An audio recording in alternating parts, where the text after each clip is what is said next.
So, all of the controversy surrounding the continued resolution has caused a lot of the Democrats to be in their fifis.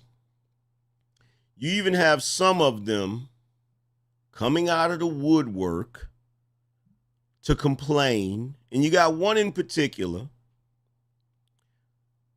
Representative Rosa DeLauro, I think that's how you pronounce her name, is now going viral for referring to Elon Musk as President Musk. This is what she had to say in her closing remarks on the continued resolution.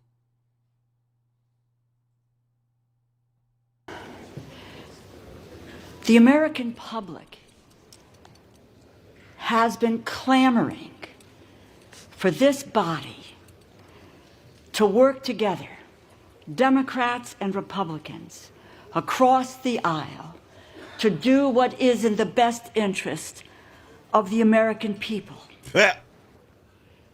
To that end, and to give credence to what the American people are clamoring for, so they begin to have trust in us again and what we do in this body, is that we've been working since last August of 2023, on a supplemental disaster relief bill.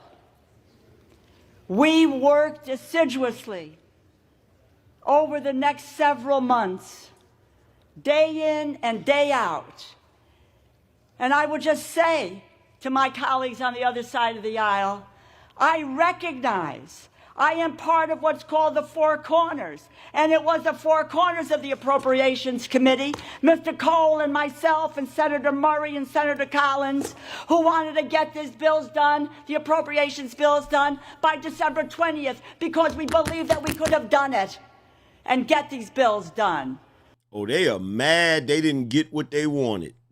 We were told no. We were told no. That we had to have a continuing resolution that would carry us into next year. No government should be run by continuing resolutions. That is not good governance. But there are those in this body who don't know how to govern and don't care about governing. So we worked hard over the last several weeks. You haven't worked hard a day in your life. Who do y'all think y'all are fooling?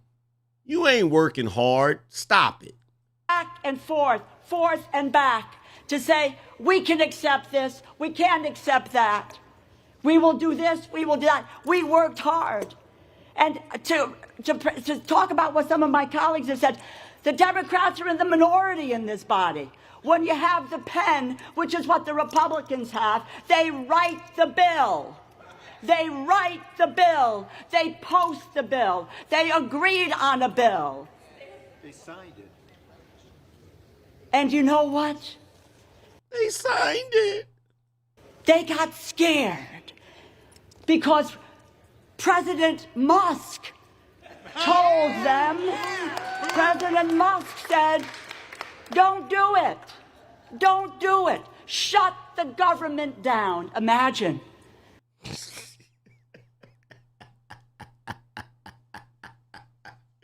Yo, this is like watching old people behave like children who didn't get their candy. This is like watching a kid, throw a tantrum because they didn't get a freaking ice cream cone. What does he know about what people go through? The hell do you know about what people go through? When the government shuts down. You live in a damn fantasy world. Are his employees furloughed? Hell no. Is he furloughed? No. And when you shut the government down, people don't get paid. And maybe if none of us got paid if the government shut down, some people on the other side of the aisle would feel differently about where we're going in this effort. We had an agreement. But this is not This is not different from what we've experienced over the last year and a half or so. Think about it. Biden, McCarthy, deal, come together. Next day, walk away. Johnson, Schumer, deal. Next day, walk away. And now this deal, walk away from it. Who do we trust in this body? And above all, can the American people trust us? No. Trust us with their lives. No, we can't. This is proof of it. This is proof we can't trust you. You're full of it. At a moment. And look at this lady sitting next to her. Look at this relic sitting right here. We got to get these elderly people out of government.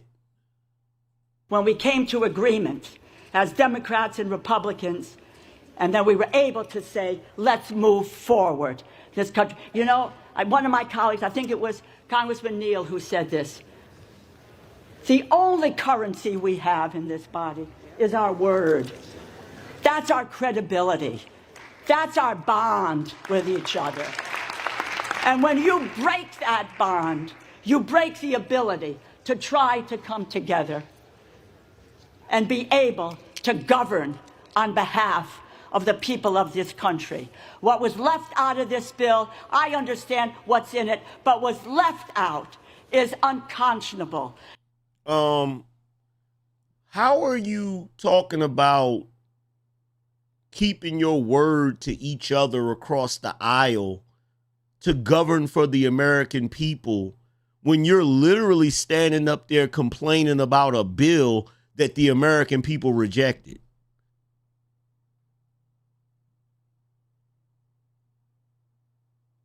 You're literally complaining about a bill that the American people outright rejected. And you're standing at that podium having a damn hissy fit, throwing a tantrum because you didn't get to pass some BS that you tried to sneak through. It's unbelievable. Particularly in the areas of maternal Gentlewoman's mortality. time has expired. The gentlewoman's. I implore my colleagues to vote Your time is up. no on this bill.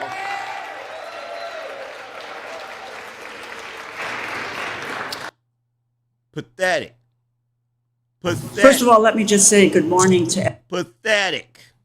Pathetic. Now, here's the other thing that I have to say about this lady. Right?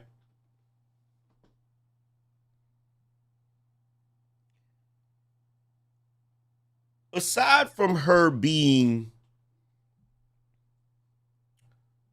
a geriatric pile of boomer dust, you know what infuriates me about her? The moment I saw her,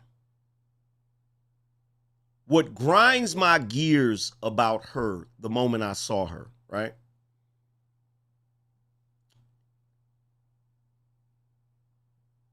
How is it possible in 2024 there is a woman in Congress with purple hair?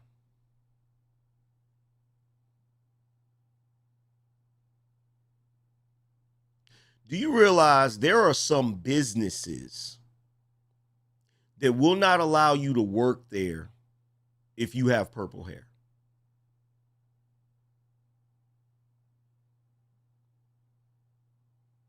How in the hell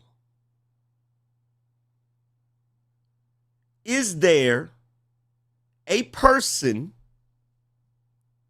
standing on the floor of Congress that is a elected official with purple hair?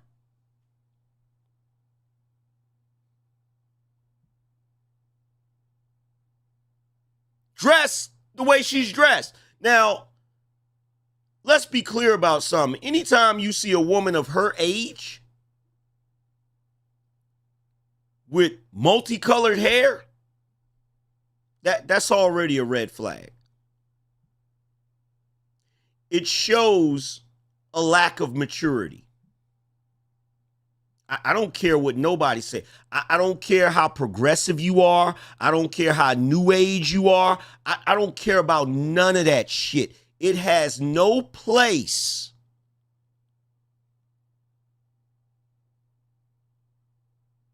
in our government. None. And I'm going to tell you why it really pisses me off. Do you think for 1 second that the Angryman could be a member of the House of Representatives,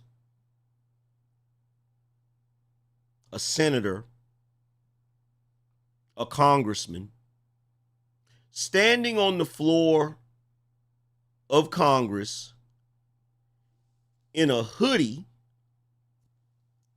and my fitted hat?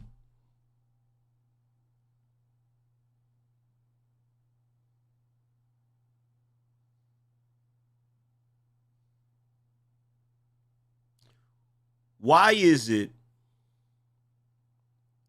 the rules of decency, decorum, and appropriateness only seem to apply to everyone except all of these intersectional group members? And you know what's so funny about it? What's so funny about it is, if I were to ask this woman, why does she think she can dress like that and wear her hair like that in Congress? You know, the first thing that'll fly out of her mouth is discrimination. That would be the first thing that would fly out of her mouth. Her argument would be that I'm trying to discriminate on her, which poses another interesting question.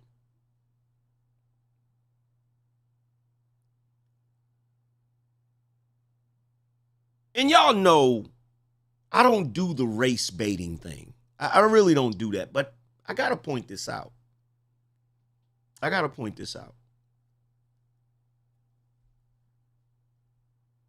For a very long time, black people were told that in order for us to work at certain places, to get certain positions, we had to wear a suit. We had to be clean cut. We couldn't have locks. We couldn't wear any type of hairstyle we wanted. But yet, you have a white lady on the floor of Congress with purple hair.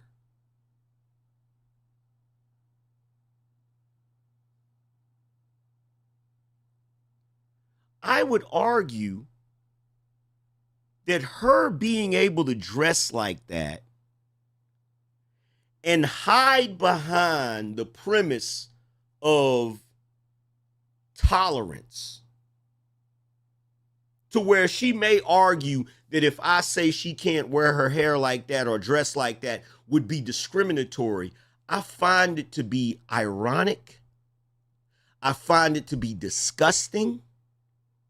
And I find it to be pathetic, because I'm trying my best to figure out, how is it a white woman has figured out a way to break the rules under the guise of tolerance? I mean, does anyone else understand what I'm saying?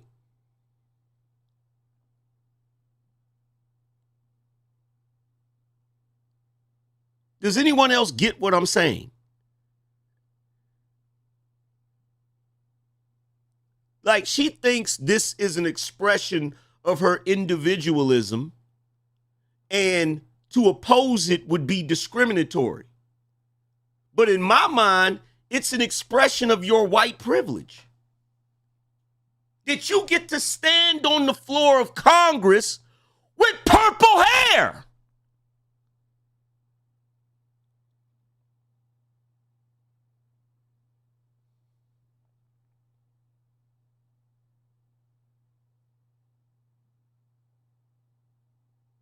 Do you have any idea how ridiculous it would be and how a black man would be treated if he was standing on the floor of Congress with dreadlocks that were dyed blonde?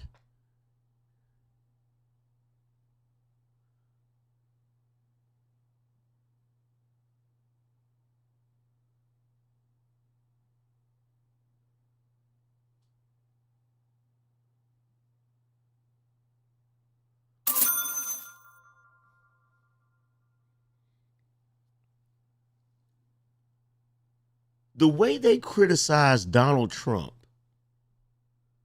and look, let's be clear about something. To all the white guys out there, you wouldn't be able to do it either.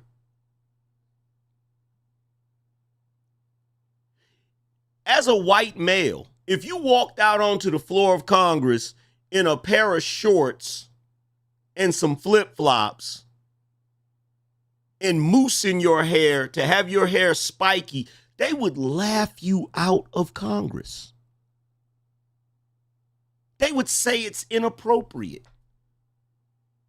But her very existence in Congress is proof of just how far we have fallen as a country.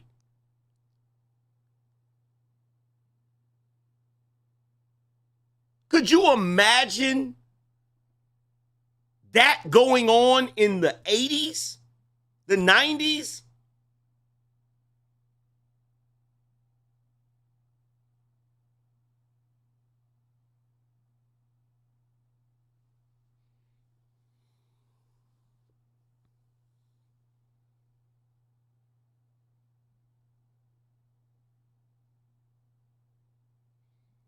Her hair and the way she's dressed is just further proof that there are some people in Congress that can pretty much do whatever they want.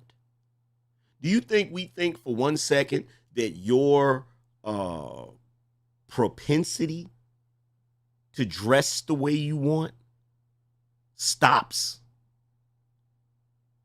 there? If you have enough free reign to show up in Congress with purple hair, what other liberties are you taking? What else are you doing that you shouldn't be doing? Like, I think that's a legitimate question. What else are you doing that you shouldn't be doing while you in Congress? And this lady, if I'm not mistaken, is on the budget committee.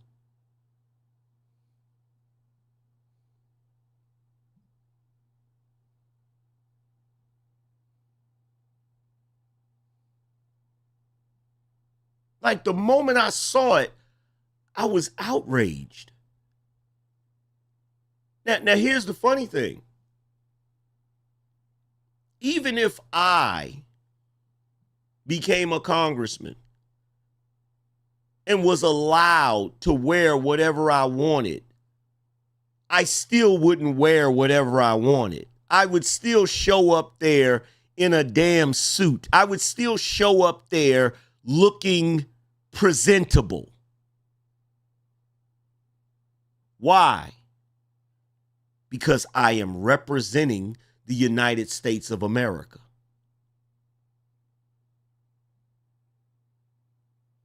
But she gets to stand up there. Do you have any earthly idea how embarrassing it is for someone of that age to be dressed like that?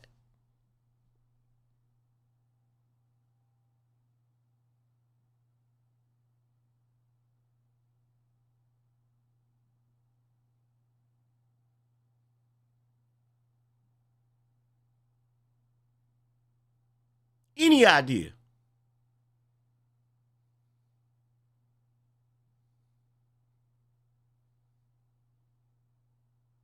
But not only to be that age and to be dressed like that and to have her hair like that,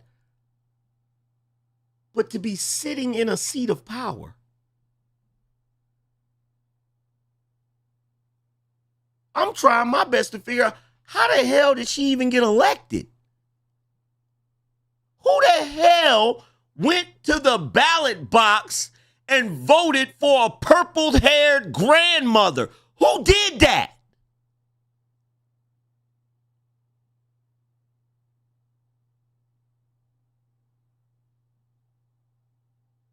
What state is she from? What state is she from? Somebody tell me what state is she from?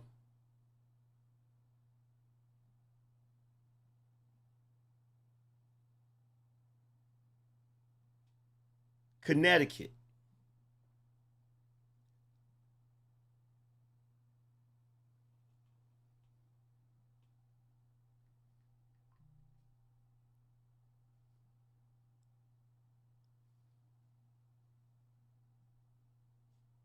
How much would you like to bet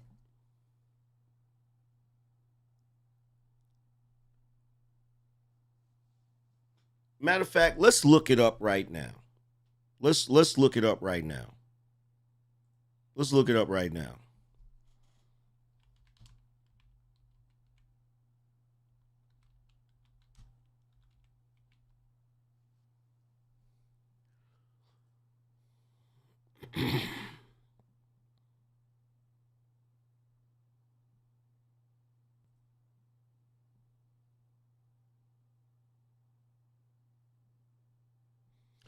You know what I just looked up? I typed into Google, does Connecticut require an ID to vote? The answer is no.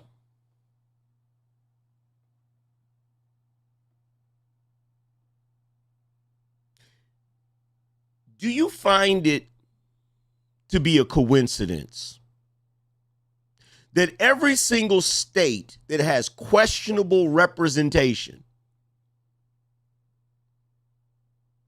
like Maxine Waters in California, Pelosi in California, AOC in New York, don't you find it interesting that every single state that has questionable representation does not require an ID to vote?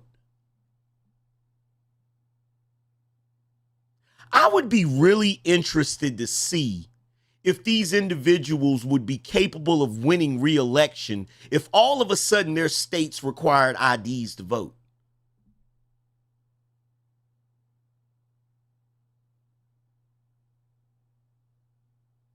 Because I'm trying my best to understand who the hell would vote for somebody with purple hair. Is that just the conservative in me? Am I crazy for thinking that?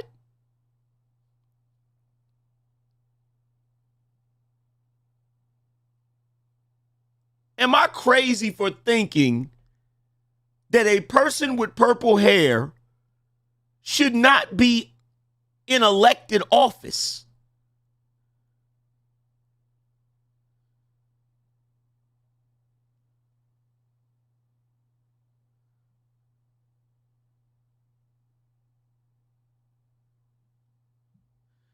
.420 said that's a pronoun person angry. You didn't have to tell me that.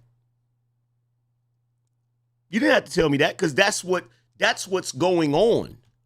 What's going on is the people who belong to intersectional groups, they are hiding behind the concept of discrimination to do whatever they want to do.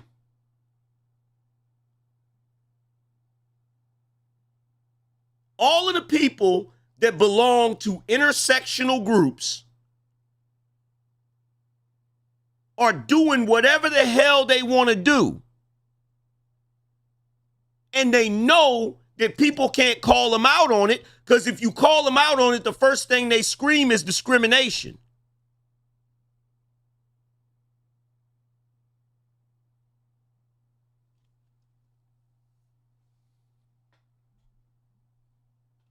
They're using the concept of discrimination to do things that no one else is allowed to do.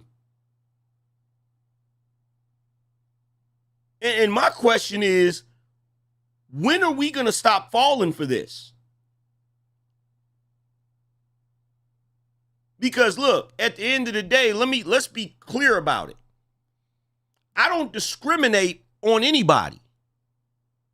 She can wear purple hair, pink hair, whatever color hair she wants to wear, and dress however she want to dress. But that don't mean she need to be in Congress.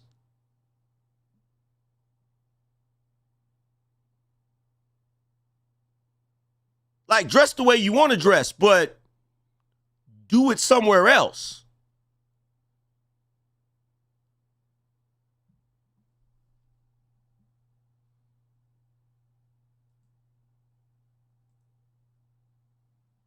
Like, why should they be allowed to do whatever they want and not have to adhere to the same standards that everybody else has to adhere to?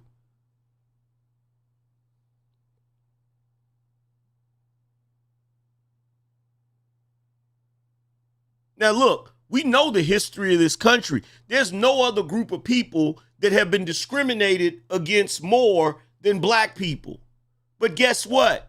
We don't get to stroll up in Congress dressed however we want and then hide behind the fact that we're black, so we should be allowed to do it.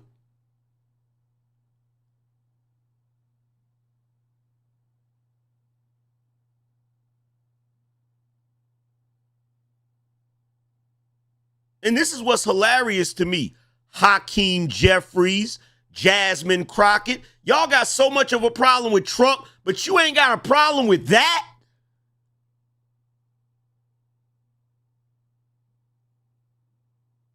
You don't have a problem with that.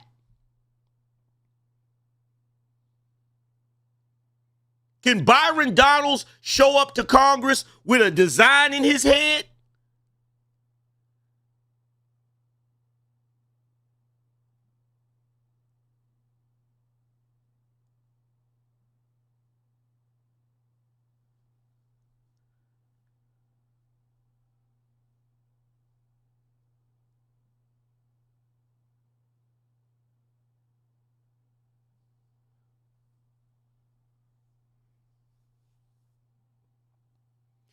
That's got to come to a stop, man. That's got to come to, and sometimes, I'm going to tell you the truth. Sometimes I get up here and I talk about topics like this, and I feel like I'm just howling at the moon. But you know what I've been noticing lately? And it's a beautiful thing. It is a beautiful thing I've been noticing lately. What I've been noticing lately is every time I come up here and I express concerns about something, the very next day I see countless people on social media saying the same shit. I don't know if I'm influencing them or if it's just we all feel the same way. But that type of crap needs to come to a stop. That's the reason why I put that brother in the thumbnail. I put a brother up there with the twist, because what I'm wondering is, could he stand on the floor of Congress with them twists in his hair? Hell no. Hell no, he couldn't.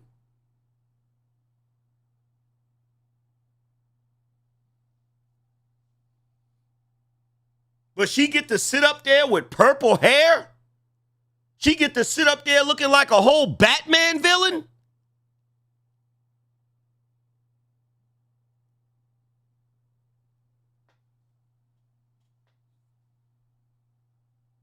Like, what are we talking about?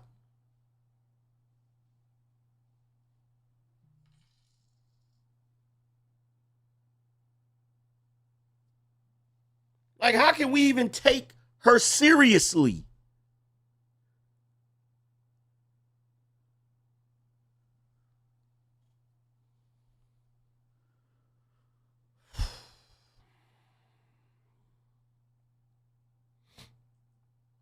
Yo, shout out to Blackout. He said all she missing is the red ball nose.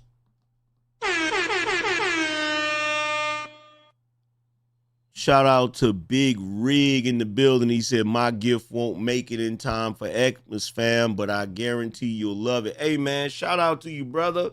Appreciate you. $50 boss up. Hey!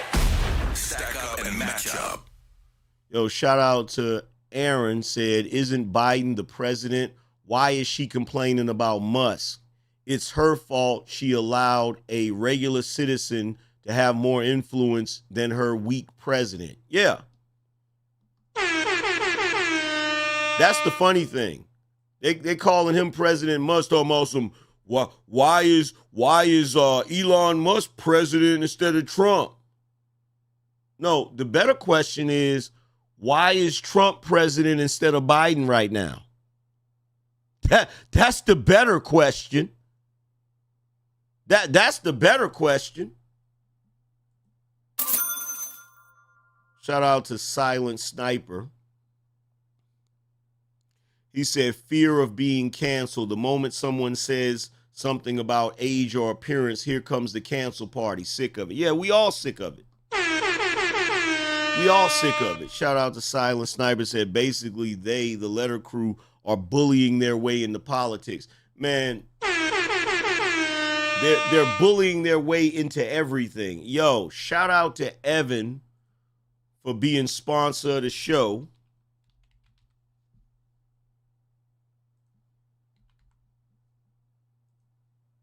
Appreciate you, fam.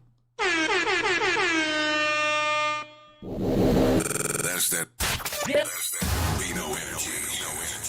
Evan said, AM, you are the voice of we the people. I appreciate it, bro. Yeah, the level of ridiculousness with this is it's beyond me, bro. It's beyond me. It's the weirdest thing that I've ever seen, man. But it needs to stop. But yo, to everybody that came through here, man, shout out to y'all. I appreciate y'all for hanging out with me this morning. I'm about to get up out of here and go take care of some business. Salute to everybody that came through. Make sure you guys go check out my book. It's available on Amazon. All you have to do is type The Angryman Standard in the search bar and it will come up. If you want to check out the merchandise, all you have to do is go to shopBinoNation.com. Again, that is shopBinoNation.com. But other than that, man, I'm going to get up out of here. Salute to everybody. I appreciate y'all. And I'm going to holler at you later. Deuces.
Spartans!